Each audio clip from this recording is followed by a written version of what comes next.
Na yung ating mga baby pullet, 1 month old ito sila mahigit. Malalaki na, malakas kumain. So nag-change feeding na pala tayo ng Integra 2. So with feeding tayo para kahit sobrang init, meron naman silang vitamins dito, pero kahit hindi sila uminom ng tubig, hindi sila madi-dehydrate kasi basa yung kinakain nila with feeding. So yan, malakas ng kumain. Bali ano to sila, 13 pieces yan. Puro lalaki, wala nang babae dyan.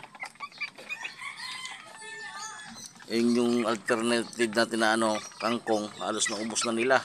Araw-araw yan. Lagi silang busog. Hindi sila nagtutukaan dahil doon sila naglalaro sa kangkong.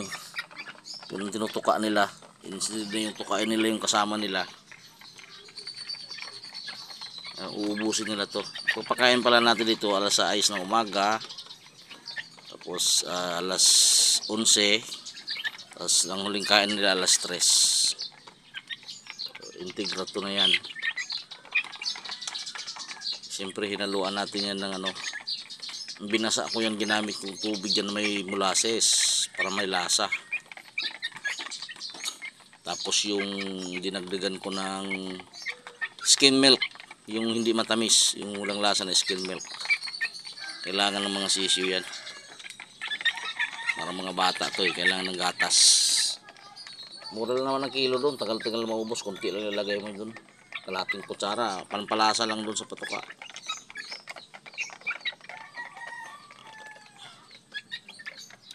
Sarap nila panoorin,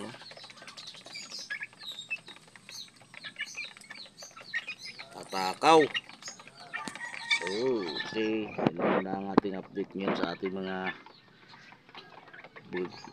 baby pullets.